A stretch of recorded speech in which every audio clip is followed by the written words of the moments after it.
सब कुछ को बड़ा करना चाहते हैं, मगर सर हमें फियर होता है सर कुछ ना कुछ। तो सर मैं जानना चाहता हूँ आपकी तरह सर फियरलेस कैसे हो सकते हैं सर? कितने लोग चाहते हैं? आई आंसर दे। और तेरी इतनी मेजॉरिटी, आपको तो भाई पॉलिटिक्स में होना चाहिए।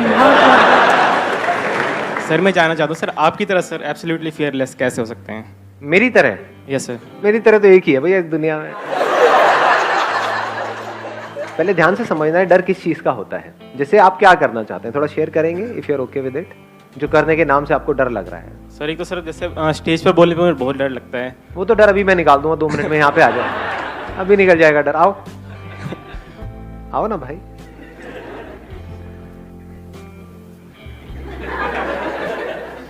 Thank you sir. अब बताओ क्या डर है इसके अंदर? इन खचरों से क्यों डर रहे हो?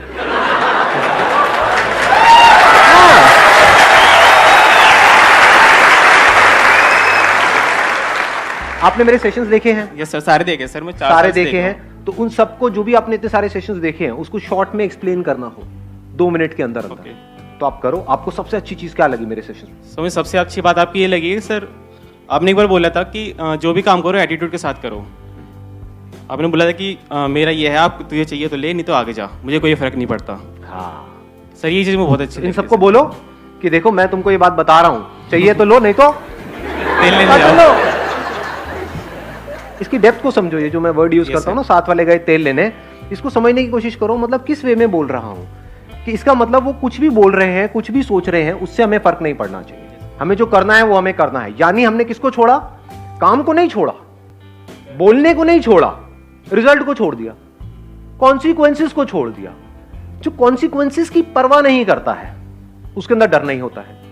अब यहां पे थोड़ा सा समझदारी से आगे बढ़ना होता है। You're okay? कुछ और बोलना है? नहीं सर। कोई डांस वांस? नहीं सर। गाना वाना? नहीं सर। तो बंगड़ा शंगड़ा? नहीं सर। नहीं? हो गया? चलो okay, please have a seat.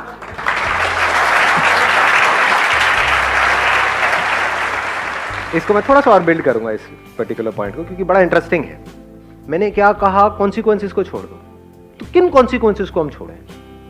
2 तरह के, एक है फिजिकल, एक है साइकोलॉजिकल। साइकोलॉजिकल कॉन्सिक्वेंसेस को छोड़ दो, फिजिकल के लिए प्लान कर लो। मतलब कि कोई काम आप करने वाले हो, आपको डर लग रहा है, पहले आपको देखना है किस वजह से डर लग रहा है। दैट फियर इज साइकोलॉजिकल और दैट इज फिजिकल। जैसे मैं एक पहाड़ के ऊपर खड़ा हुआ हूं, मुझे डर लग रहा है यहां से नीचे छलांग लगाने में, तो वो लगना भी चाहिए। That is not psychological, that is what? Physical. आ रही है ना बात पकड़ में? ये बड़ा सटल सा पॉइंट है, अगर आप इसको कैप्चर करोगे तो बड़ा मजा आएगा। फिजिकल फियर्स के लिए क्या करना है? प्लान करना है, वहां पर प्लानिंग काम आती है। साइकोलॉजिकल फियर्स में कोई प्लानिंग काम नहीं आती है, वहां पर सिर्फ समझ काम आती है। जैसे अभी जो इनका फियर था पब्लिक स्पीकिंग का, वो क्या है? वो फिजिकल फियर है या साइकोलॉजिकल है?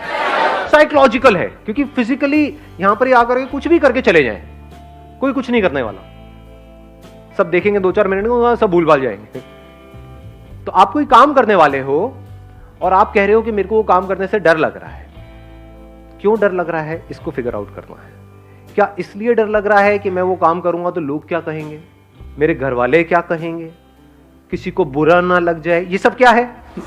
साइकोलॉजिकल है। या डर इसलिए लग रहा है कि मैंने 5 साल तक काम करके कुछ पैसा जोड़ा है, मान लो 5 लाख रुपए जोड़ा है, और बड़ी मेहनत करके सुबह से रात तक, तो मुझे डर लग रहा है कि मैं ये काम करूं और वो पैसा चला ना जाए। ये क्या है? साइकोलॉजिकल है, फिजिकल है? फिजिकल है। ये डर होना भी चाहिए। जिनमें ये डर नहीं होता वो सड़क पे आ जाते हैं, बर्बाद होने में 2 मिनट लगते हैं। तो बस ये 2 ही तरह के फियर्स होते हैं, फिजिकल है, साइकोलॉजिकल है। फिजिकल में क्या काम आता है? Planning, learning, knowledge, understanding of that thing that you are doing. जैसे अगर पहाड़ से आपको छलांग लगानी ही लगानी है तो बंजी जंपिंग करो ना, उसमें कोई रिस्क नहीं है। पैराशूट लगा के करें सर? पैराशूट तो इतनी जल्दी नहीं खुलेगा, ट्राई मत करना भाई साहब, उसी पैराशूट में आपको लेकर के जाएंगे। तो ये बात पकड़ में आई कि फिजिकल के लिए we need to do a lot of things. In psychological fears nothing needs to be done, it just needs to be understood. उसको समझ लेना है और समझ करके एक्ट करना है। और जब आप एक्ट करोगे आप देखोगे अरे इसमें तो डरने वाली कोई बात ही नहीं थी। बट सर फिर भी लगता है, उसके बाद नहीं लग सकता। कोई भी चीज जब तक आपने नहीं सीखी होती है तब तक डर लग रहा होता है या जब सीख जाते हो उसके बाद भी डर लगता है?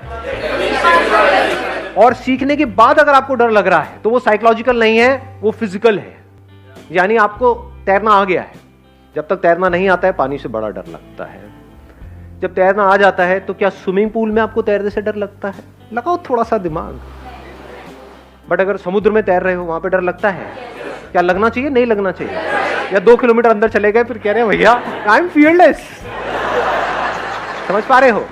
तो सीखने के बाद भी अगर आपको डर लग रहा है, there is a strong possibility that is a physical fear, not a psychological fear. और वो होना भी चाहिए। इन दोनों के बीच का फर्क अगर हमको समझ आता चला जाता है तो हमको बिल्कुल क्लियर हो जाता है कि किस तरह से अपनी लाइफ में आगे बढ़ना है।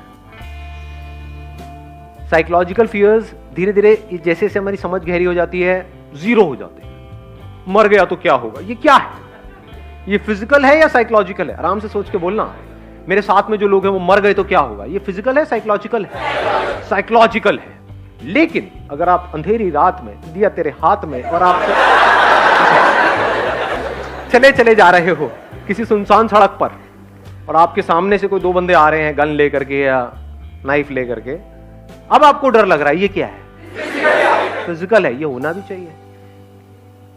ठीक है, बॉन्ड नहीं बनना है बेकार में जी, समझदारी से आगे बढ़ना है लाइफ में। अगर इस तरह से आप अलग अलग करके देखोगे तो ऐसा कोई डर नहीं है इस दुनिया में जिसको कॉन्कर ना किया जा सके।